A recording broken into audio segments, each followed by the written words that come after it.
This is News 6 at 11.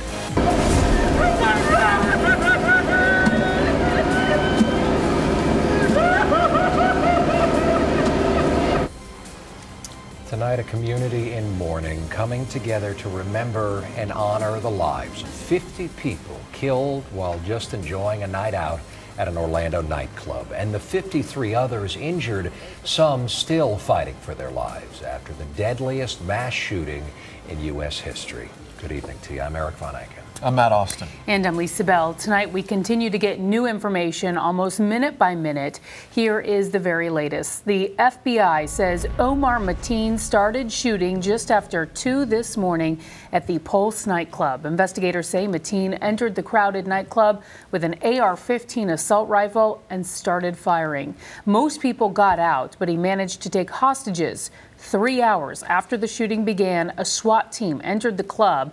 The SWAT team killed the 29-year-old, but not before Mateen killed 50 people and injured 53 others. Now tonight we have team coverage with News 6 reporters Sashel Saunders, Erica Washington, and James Sparvero. We begin with Sashel. She's live near the crime scene and has the latest from investigators. Yeah, guys, the scene here is still very much active. We have investigators from local, state, and national. As just up the block here, there are still loved ones whose bodies need to be taken out. Now, the FBI is the lead in this investigation, and they're still trying to figure out how something like this could happen.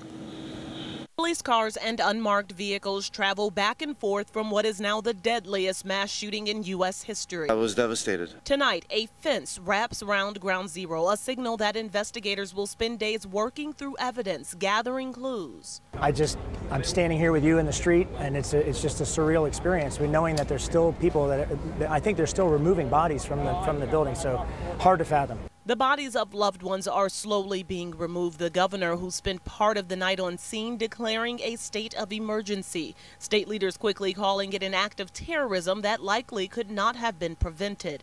You can't predict what they're going to do. Background checks tell you what someone has done in the past. They can't predict what they might do in the future.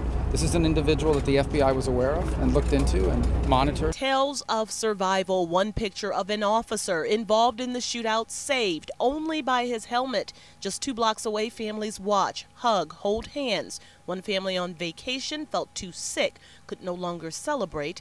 They stood by devastated.